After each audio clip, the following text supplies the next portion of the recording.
So this is going to be a quick update. Um, Today's June 7th, 2013. It's a Friday. Um, and I am 38 weeks today.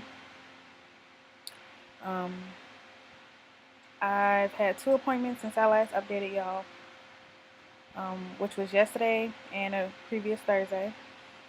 Um, so we'll start with the previous Thursday. Was my first appointment at my new doctor's, my off-base doctor. And I'll just say I really like my doctor and I really like my nurse. They made me feel real comfortable and reassured me that everything was going to be okay. First appointment was mostly a consultation. They also did my groupie strep that day. So to start off the appointment, I went in with my nurse. She weighed me, she did all my vitals, and asked me the standard questions about like history, past histories, and like medical history.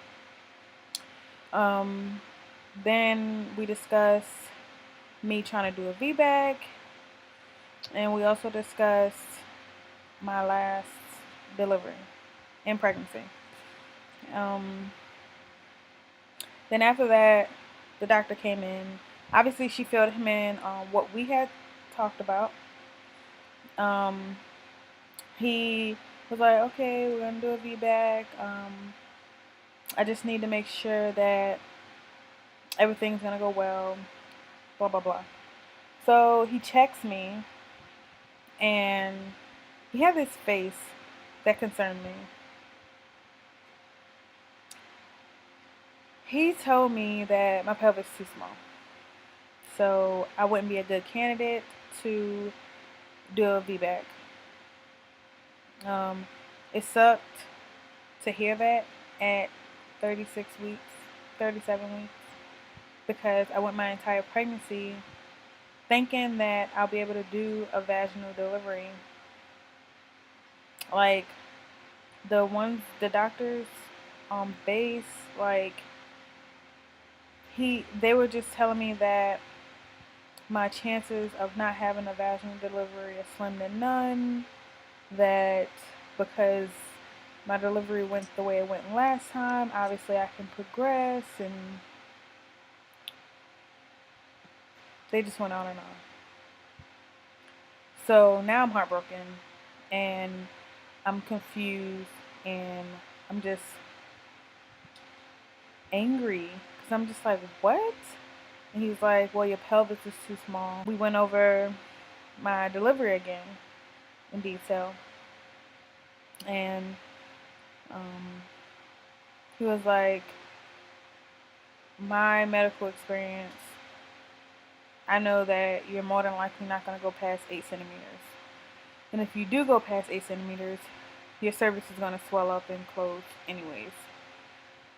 So he was like, some women cannot vaginally have babies. And I was just like, what? Women are put on this earth to have babies. But I was just distraught, devastated, sad, broke down, and he saw the emotion. I could tell that he was getting emotional too, because it's not the news that you want to give someone, especially when they've been expecting something for 9 whole months, and then you have to be the one to tell them that it's not going to happen.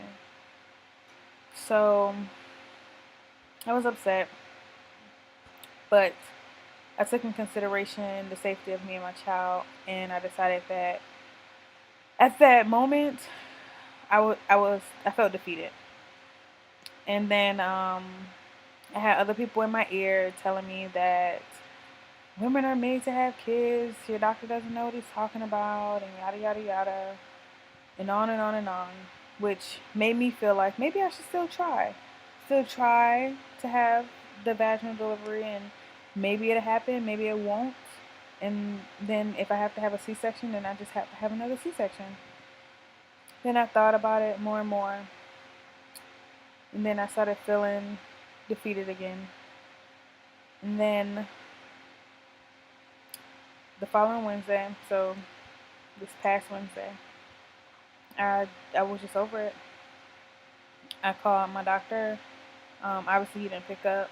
It was a receptionist, and I told her they need to call me back as soon as possible. I want to get this baby out of me because I started feeling sad and depressed, and my body is in a lot of pain, and I'm just like, why am I going through all this if I cannot have the delivery that I yearn for? So my nurse calls me back, and she's like, we can't take him out before 39 weeks. But if you go into labor, we won't stop it and things like that. So I told her, look, I just want to have the C-section. Whatever's safest for me and my baby, that's what I want to do. She's like, okay, well, the soonest we can do it is 14th of June, which she'll be 39 weeks. So I was like, set the date. She's like, well, we'll talk about everything once you come in for your appointment on Thursday. So come Thursday, I get in there and she takes my weight and she makes me give another urine sample. Like at this doctor's office, they take urine samples every appointment. So I give a urine sample. I went in the room, sat down. My doctor comes in. And in my head, I'm like, should a nurse have come in first? But I was just like, whatever, he's in here. Then me and him start chit-chatting, and at this point, we have already established an interpersonal relationship where I am very comfortable with him and he's comfortable with me. I really, really, really like him. He's the best doctor I've had in my entire life. So he's really trying to make this experience as best as possible. So when I went in there, he asked, how are you holding up from the last appointment? And I just told him I was defeated at first, and then I realized once I thought about the relationship that I have with my son now, there's no difference with the relationship I have with my son as if I were to have a vaginal delivery. So I don't see there being a difference. It would have been a different experience, yeah, but he loves me just the same, and I love him just the same.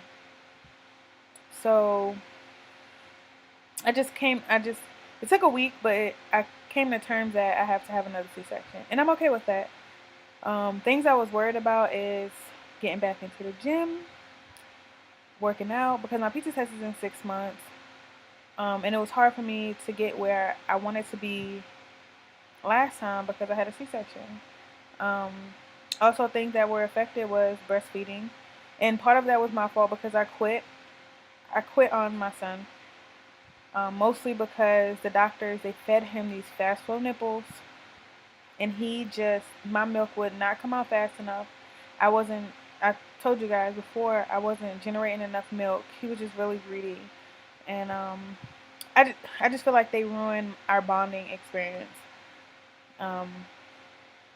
in the terms of breastfeeding. But I just come to realize that I don't have to have a vaginal delivery to be a good mom. It's something that I would like to experience or would have liked to experience, but it's not necessary. We went on discussing things, and I told him about the comment that somebody made about women will quit here to have babies, and he was like, yeah, and women used to die having babies too. That's why we have C-sections. He was like, who says a C-section is not a natural delivery? You have to get the baby out one way or another. He was like, there's nothing unnatural about a C-section. He was like, yes, it's a surgery, but you are getting to the same goal as if you were having them vaginally.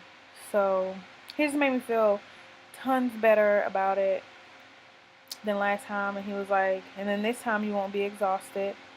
Baby won't be exhausted, because we were in labor for 26 hours before we had to have an emergency C-section. He's like, well, everything planned out, it'll go way better this time. I'll make your experience better or different. He said that we could do skin to skin So when he pulls them out, they're gonna put them on my chest. He also said that he'll leave some of the umbilical cord, so my husband will have the experience of cutting the umbilical cord. I'm just so relieved that things are gonna go different. I'm sad that it has to be a C-section, but I'm not. I don't feel defeated anymore. I feel different about it. Yeah, we're scheduled for June 14th at 12 p.m. is when we're scheduled to have little Mason, and I'm so excited and happy. Um, I couldn't ask for a better doctor. He's just so smart and so nice and funny, and my nurse is awesome. I'm just ready for the day, and I feel so much better about the way being in some sort of control of my delivery opposed to complete chaos, which is what happened last time. Um, and most of the time, my nurses ignored me. Um, it was a traumatic event, but this time I know it'll be different. And I remember saying that I didn't want to have any more kids. Two was enough. This pregnancy was rough on me, but now knowing that that may be my last chance of having a baby. I know people have like more than 3 C-sections, but 3 is like the safe number, and 3 is a good number for babies. So, but with that being said, I may make one more vlog before the day, and then I'll present you guys with either a labor and delivery or my labor story, because my husband will be recording. Um, we'll see. I'll just see how things go, but I will be back to update you guys and to show off my new little baby.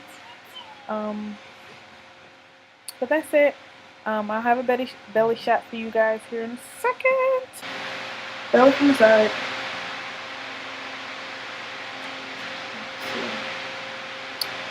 And then belly from the front.